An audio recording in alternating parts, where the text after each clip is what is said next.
Hello, I'm Mantastic and Fantastic, and today I'm going to be talking about the Persona Collab Farmable drops that are going to be coming this Monday. So on Monday, North America will be experiencing the Persona Collab, and I do have an article and a video coming up shortly for the actual Rare Machine review, but I want to talk about the farmable cards because this is important as they actually do have some merit and value, and the fact that they are farmable means everyone can acquire them. It just takes a bit of grinding and a bit of effort on your own part.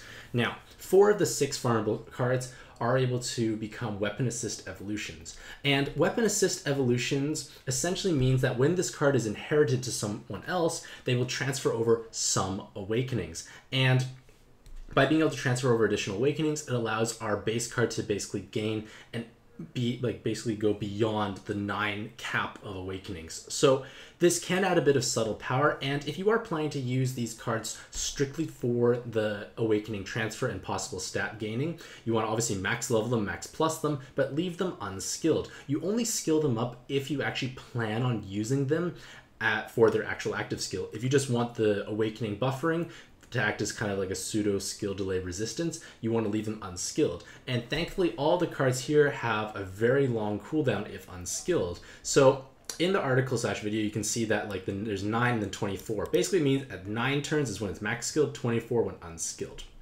So the first skill card is Boof Room. So they add 2 water rows, and their active skill changes jammers, poisons, and mortal poisons to water, and then fully locking the entire board. So this is quite an interesting aspect. So having water rows obviously helps water row farming teams. So if you have like Mary Toshiro's or whatever you use, you can add a little bit of extra damage just because, well, now you have an extra 2 row awakenings. You sprinkle Boofus across your team when you don't actually want to use their base active, and bam, you have enough damage to sweep floors that you may not have been able to do so.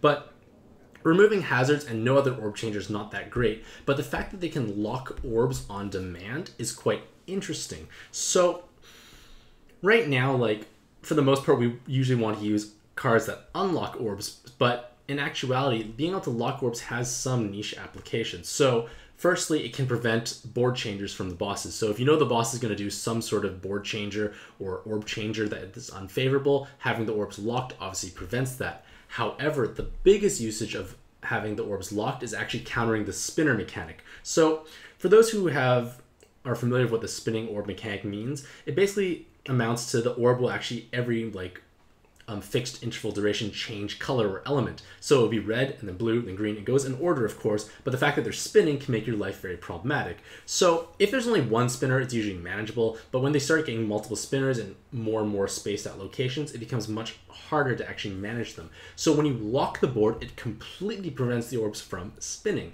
So that can be a big deal, and this is the only full board lock we have, so it can have situational usage.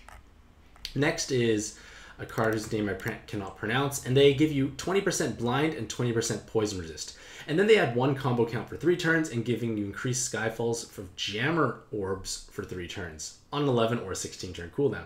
So unfortunately, they're trying to do several mechanics all at once, and they don't actually do any mechanic particularly well. Plus 1 combo count for 3 turns is kind of lackluster. It's usually not going to be enough for the most part. So you're usually better off actually using a +2 or +3 combo count active. If you're trying to override jammer or poison skyfalls, Fenrir is a stronger option because they only do 1 turn jammer skyfalls, not 3.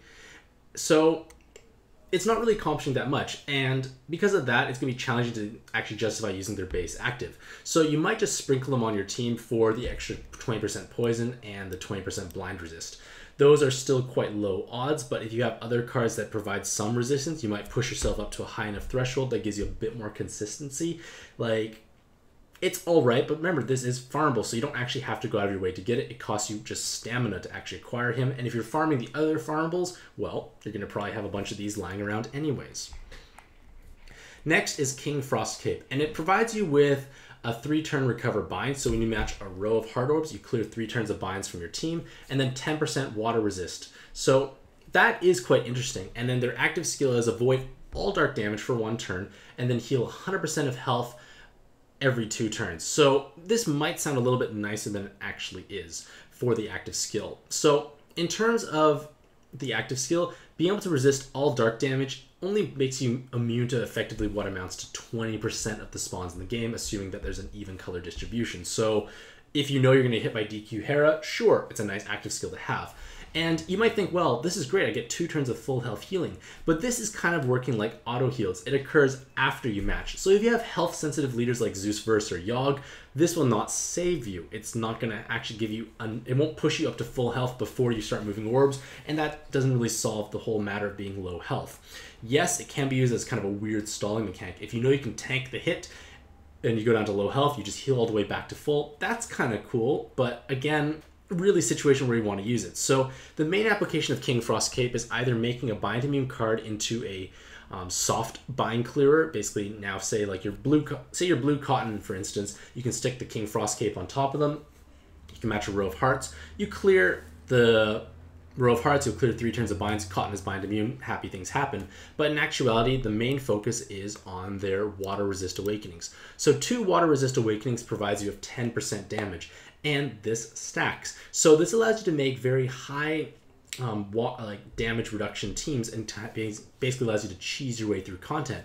And being able to throw on 10% through awakenings is a big deal, because latents can only add either 5 or 7.5% maximum. So this frees up latent slots, it frees up possible sub slots. So I'm not personally a big fan of cheese teams, but a lot of players are. It might be the most efficient way for them to beat certain content. So if you're able to utilize something like Courage to change the boss's attribute to water, or you know the dungeon has only water spawns, you can make yourself significantly more durable. And the thing is, remember, this is farmable. Just acquire a bunch of King Frost Capes. Let's say you're playing through a dungeon where you know you're only going to need the base active, and you know there's lots of water spawns. Throw on some King Frost Capes. Why not? Like, if you're not going to be using that inherited active skill and you don't need the extra stats, the 10% reduction is going to add more effective health than any health transfer can from assisting.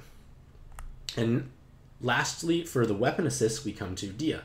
And Dia provides you with 2 auto heals. So sure, 2 auto heals, that's kind of interesting, but again, it doesn't give you the healing until after you match orbs, so health sensitive teams don't necessarily benefit from it. But the big idea is, if you have, say, Green Odin weapon assist, you're going to be using that for the most part. Dia is just not as efficient overall, but hey, it is farmable. Now, their active skill deals 20 damage to 1 enemy, and then ignoring basically 20 true damage. So 20 true damage sounds kind of lackluster, but the idea is you can basically slip your way underneath voids like, say, Reincarnated Zeal or Dark Metatron Tamadra, and accelerate through the dungeon a little faster. It has most applications against Dark Metatron Tamadra, because if you don't kill it within 2 turns, you do die, which is obviously not a good scenario. So Dia can help you kind of blast your way through it more safely, but again, it takes quite a few turns to skill up. It takes a bit of effort, but it also provides you with 3 turns of Woken Bind recovery. So for players who have not been blessed with, say, Green Odins or any other Woken Bind clearing capabilities, this might be a situationally useful inherit, but again, I feel it's a bit more lackluster compared to the other ones. And now we come to the non-weapon assist cards. So these have to be used either as subs, and in the case of Morgana, they're used possibly as inherits. So their awakenings are not bad. 2 skill boosts, 2 enhanced heal orbs, 2 team recoveries, and passive bind clearing. Passive bind clearing is kind of weird in a card that's vulnerable to binds, but the thing is they can provide kind of like a big RCV stick. So on teams that have high health multipliers and no recovery multipliers, this can be a blessing. So for instance, say you're playing Vraska or Roshana, who are 4 times health and no recovery multiplier, and you're finding yourself having a difficult time healing up, this can be a reasonable budget solution overall, because hey, like, we can add a significant amount of recovery. When you match heart TPAs, you have team healing. It's just going to make your life a little bit easier when trying to sustain yourself.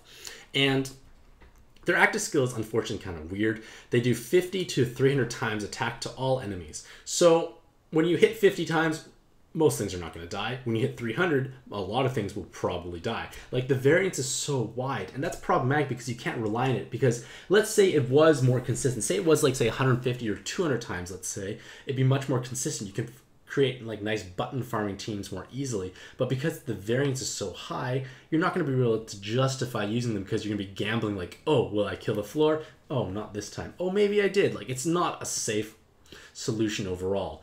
And then they also randomly spawn 5 wood orbs from non-wood orbs, so wood teams obviously can still enjoy it. However, their leader skill provides some interesting aspects, because they change the board to 7x6, and then you get a tiny amount of damage when hitting wood combos. So Roshana loves 7x6 boards, and if you're not blessed having, say, Chazelle, this can be a very budget solution for leader swapping if you want to play Roshana on 7x6. Again, Morgana is not a terrible card to actually have on the team because remember, it's giving Roshana this massive amounts of recovery boost. So it can be reasonable, at least if you're looking for a budget 7x6 swap.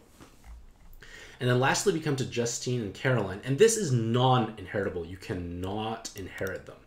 And that means you have to use them as a sub. And they unfortunately have low weighted stats. And their awakenings kind of leave some to be desired. Like double TPA, it's okay. Skill boost, skill lock resist, double blind resist, sure. Team health, team recovery is actually quite reasonable. And then they get co-op boost awakening. So if you're playing solo mode, pretty bad. But when you're playing co-op, you get an extra 50% stats, so their low-weighted stats become at least respectable and on par with other options, so it can have merits or justification there. But their main appeal is their active skill, because it's kind of unique. On a 6x5 board, it guarantees you will have 9 possible combos. This is the highest guaranteed combo count from a board changer we can have on 6x5, so that's quite interesting. And the reason for that is because it produces all 6 normal elements, jammers, poisons, and mortal poison orbs. So 6 plus 4 is 3. Math is hard, is 9. So again, 9 combos. Maybe if you're super lucky and you somehow get, say, 6 water orbs, you could have a 10 combo board. But for the most part, having a 9 combo board can be interesting. It's I guess a budget solution to plus combo count active skills. And the biggest idea where I can foresee them being used is against, say, Dragon Caller Ina from Arena 4 or certain, say, specific challenges where if you don't hit 9 or more combos, she executes you. So yes, we can use 7x6. Yes, we can use plus combo count, but this is a farmable solution to what can be a problematic encounter. Not a bad thing overall. So it is all right. It's most likely going to have more merit in co-op when this co-op boost awakening does take effect. So in conclusion, like, the Persona Collab does have reasonably strong cards overall, especially from the farmable department. So again, these are all free and available for you to acquire, so it's well within your best interest to at least acquire a couple of these. And the way you make these assist evolutions is you acquire this blank card, and it has about a 10% drop rate from my sources that tell me. Again, I could be wrong. It might be higher, it might be lower, but again, just play the dungeons anyways, get some blank cards, be on your merry little way. So let me know what you think about these farmable drops in the comments below. I will have my full Rare Machine review coming up on YouTube very soon. It's already on my website. So hopefully you'll have a fantastic day. Wish you all the best of luck in your own pad adventures, and happy puzzling.